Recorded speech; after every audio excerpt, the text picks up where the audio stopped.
The following is a sponsored program paid for by First Alliance Credit Union.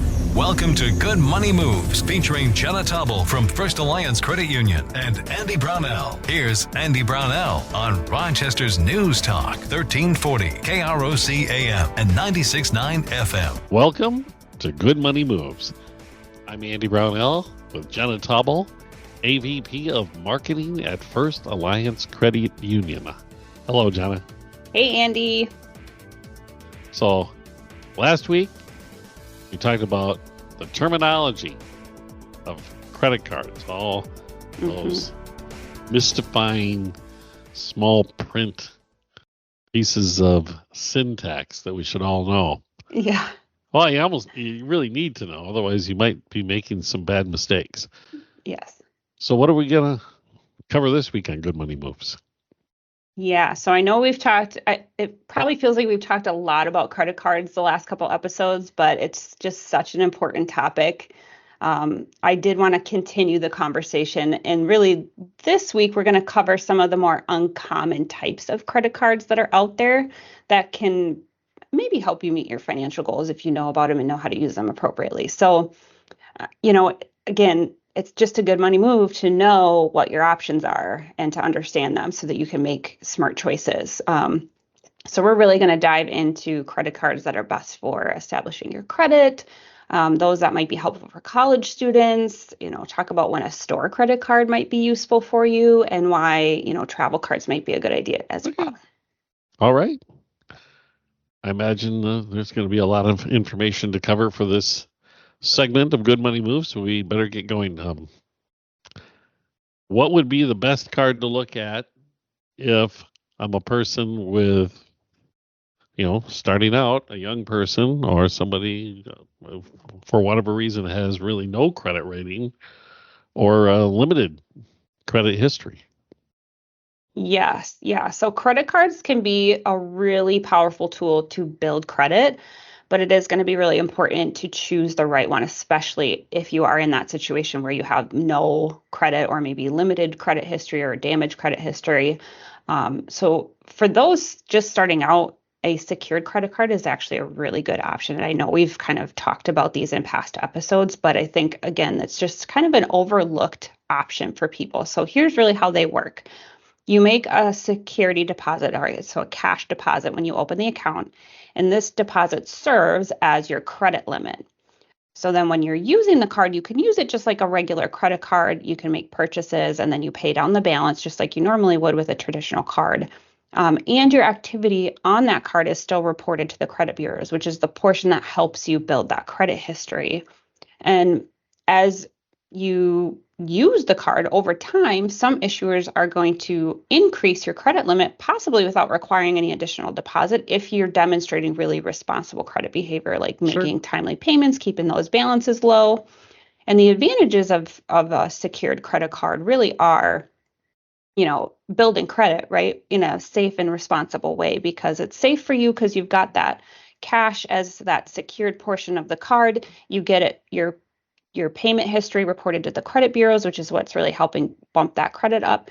But then it also helps you really learn to control your spending on a card because your limit is only as much as you have available for savings. And, so just imagine that, you're starting out and you don't really have any credit history. You could get a secured card with like a $200 deposit in some cases, and then just use it for small, really manageable expenses like gas, grocery every month. And if you pay off the balance in full, over time, your responsible use of it is going to improve your score. And then you'll potentially qualify for a regular unsecured card with, maybe better terms, interest rates, a higher credit limit, all that kind of stuff. So it's a really useful tool for people who are looking to get started building credit or even rebuild credit if you've had some mishaps in the past.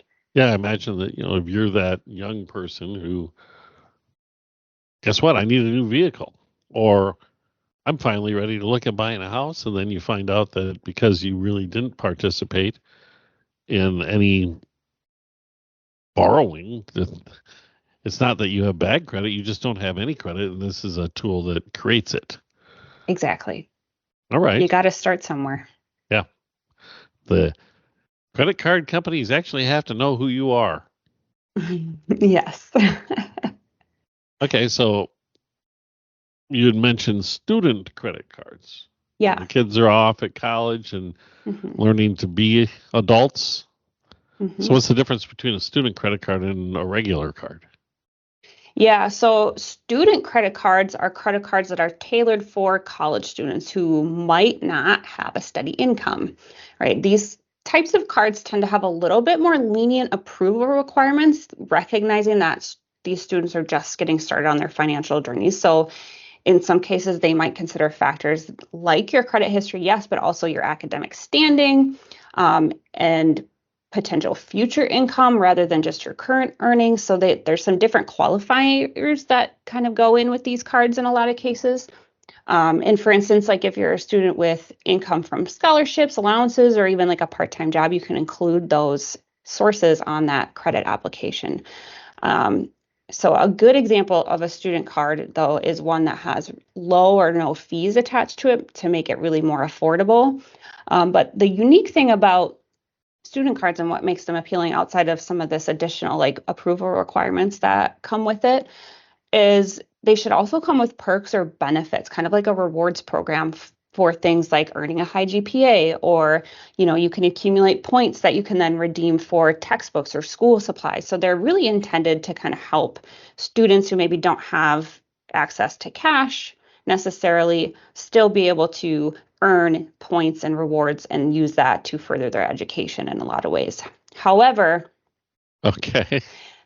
as with everything we Ominously. talk, however, like everything we talk about in the show, there are pros and cons, right? So a lot of student cards come with really high APRs, sometimes up to like 29.99%, because if you think about it, you are supplying credit to somebody who may not have stable income. So it's a risky card for the issuer.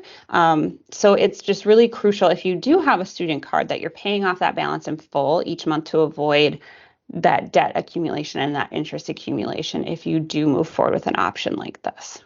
It sounds like, for some of these cards at least, that offer rewards for your academic performance, you must be signing off on giving them an ability to kind of track you academically. Yeah, a lot of times these cards are associated with like the specific university that you're attending. Yeah, there's again student credit cards that could be a whole show in and of itself. I can see the advantage that you do well, and you're choosing a educational path that could lead to a lucrative salary down the road. Yeah. Yep. It might work out really well for you. Okay. You mentioned store cards. And Yes. don't tell me you don't know what they are, because every single time I go shopping someplace, it's almost the first thing I'm asked. Mm-hmm. You want to take out a card with us? Are they good idea, or should I just, as I do already, ignore them? Yeah, store cards can be beneficial in the right circumstances, and they can be equally risky if you're not managing your budget well. So it is really, really important to weigh the pros and cons when it comes to using a store card or signing up for a store card.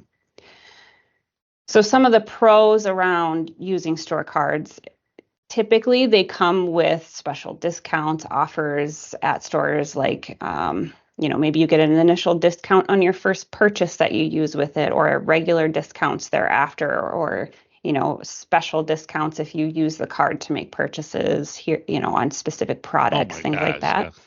Yeah. Some of the stores, that's all they do. They offer these really nice discounts, but only if you use their card.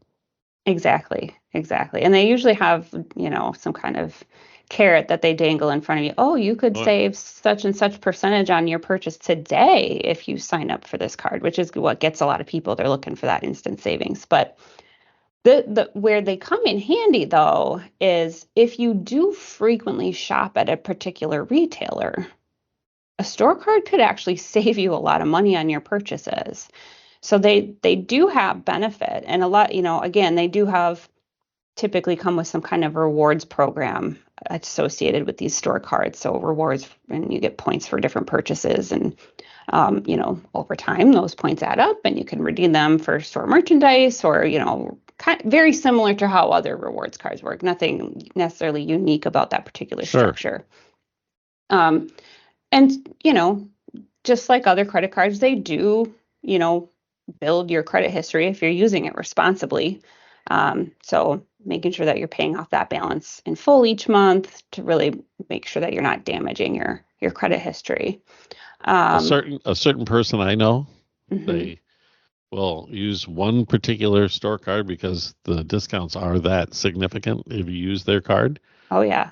Will make the purchase with the card and immediately go over to the help desk and pay it off right there in the store. Yeah. Without ever having to wait for the billing, so never having to worry about getting caught in the trap.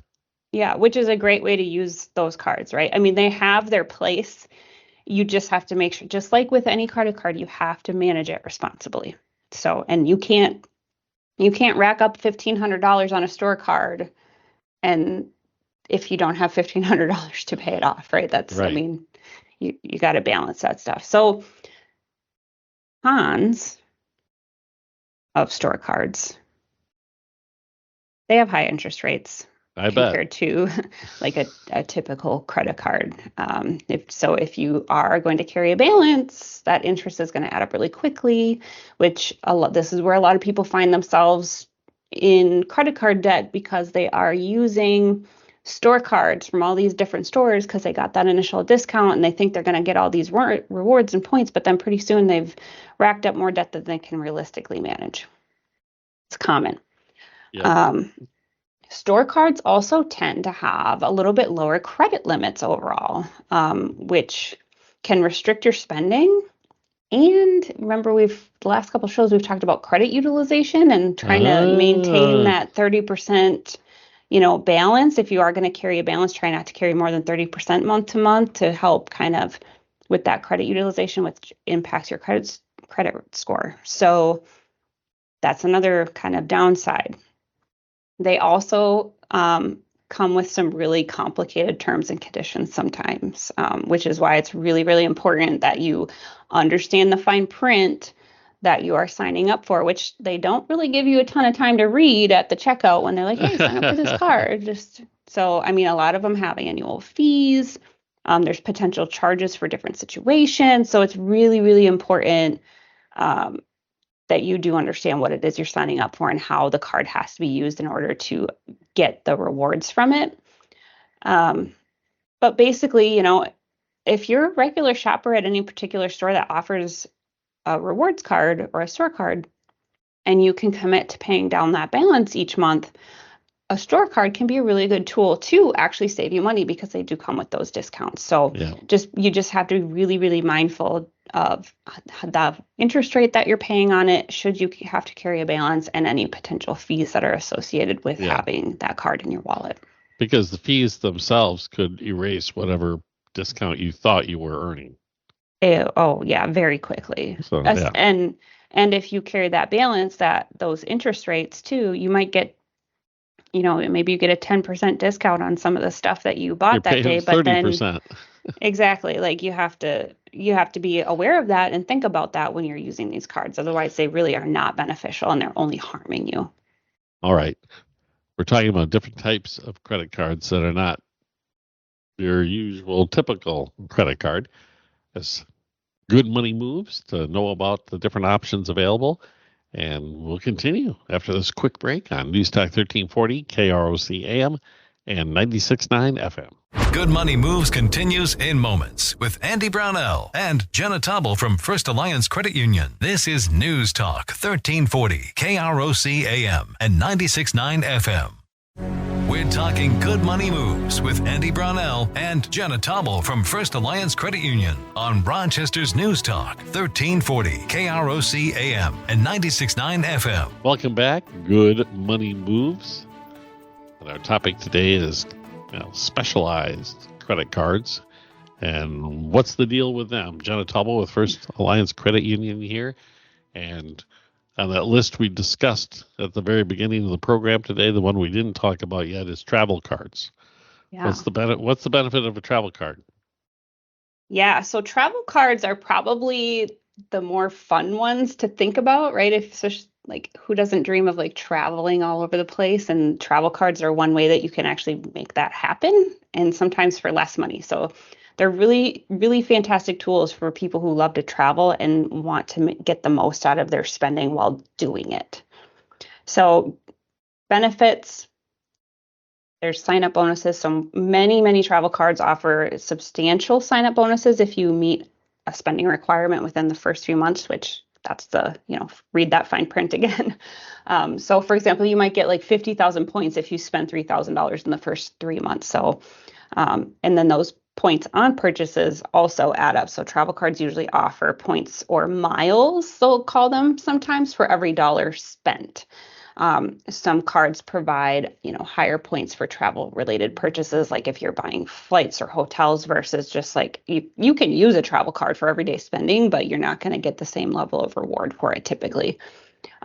So the other travel perks that kind of come with these travel cards, which is also what makes them really intriguing for frequent travelers, is you can get benefits like free checked bags, priority boarding in certain airlines, access to airport lounges, travel insurance that can help make your travel experience a little smoother and more enjoyable, so you don't have to worry so much about things going wrong. So this is why there's kind of these really specialized cards for people who do a lot of traveling.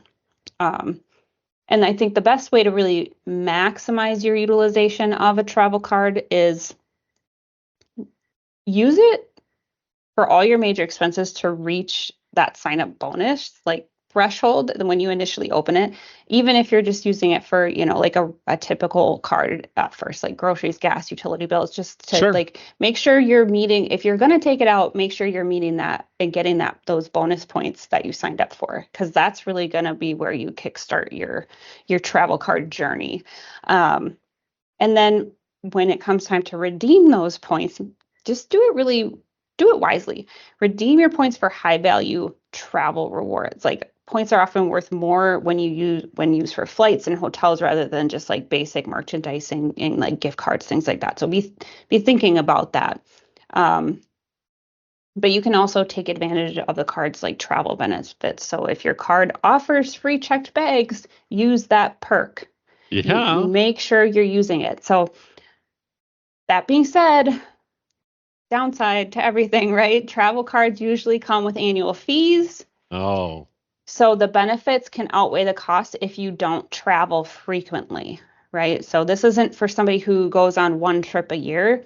Travel cards are really best suited for people who are traveling quite frequently, whether that's within the United States or even overseas, right? So if you are interested in a travel card, make sure that you're looking for ones that are going to align really well with your travel habits and your general spending patterns so that you can maximize those rewards and those perks that come with it to offset any annual fees that card's going to come with. Otherwise, you're just spending money and you're not getting anything for it. Yeah, but if you're a business traveler, I suppose, and you're, like for many business travelers, you put it on your card and then you expense back to your company. Yep. It would be ideal for that situation. Yeah, exactly. And, the more you travel, the more points you get, and then you can potentially go travel for quote unquote free because you've racked up enough points to, get a free flight or book a free hotel somewhere, right? Those are some of the things to think about when you're using a travel card. I have a sister who travels extensively for work. Yeah. And, we'll jet off to Europe once in a while because I got enough points to go to Europe.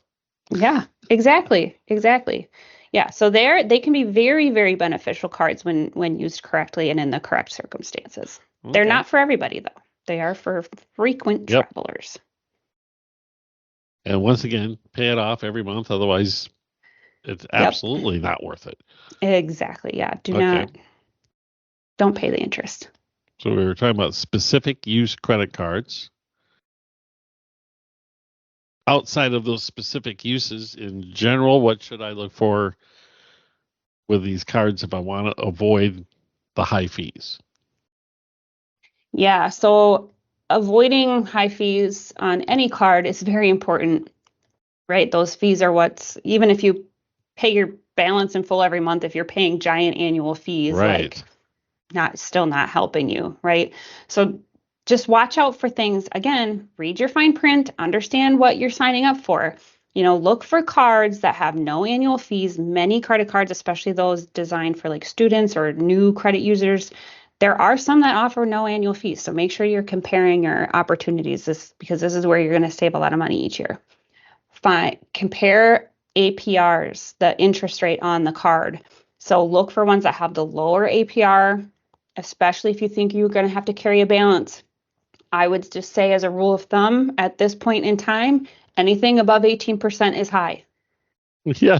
Don't do it. Well, when you say that, I'm just like, yeah, 18%. That's pretty darn high. Yeah. Well, and it The gets higher, higher. I understand it. Yeah. And kind of circling back to travel cards, right? Foreign transaction fees are a killer if you're going to be traveling. So if you do travel or plan to make purchases from international retailers for any reason, make sure you're not getting charged international transaction fees. Avoid those cards. Balance transfer fees are very common. So if you're somebody who tends to move balances back and forth between cards, choose a card that does not charge a fee for balance transfers, because that can really eat up any savings you have for transferring. A lot of times you'll get balance transfers that offer like 0% APR for like 6 months or something like that.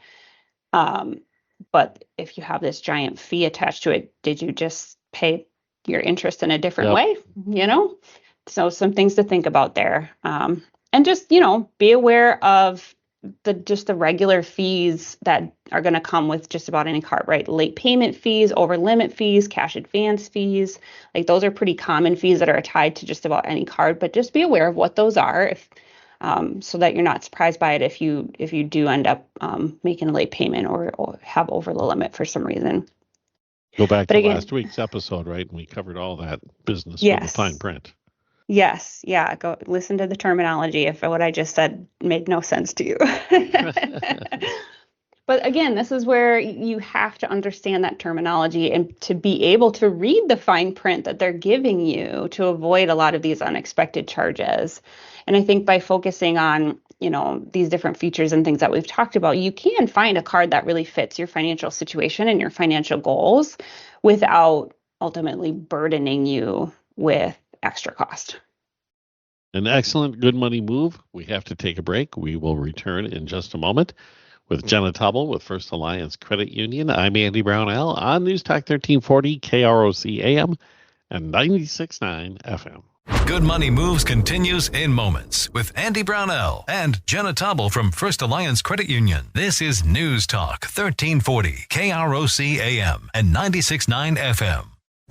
We're talking good money moves with Andy Brownell and Jenna Taubel from First Alliance Credit Union on Rochester's News Talk 1340 KROC AM and 96.9 FM. This is Good Money Moves, and we have been talking about specialized credit cards today with Jenna Taubel with First Alliance Credit Union, and we have covered a ton of ground, but I know there's more. Any final tips, Jenna, for the listeners?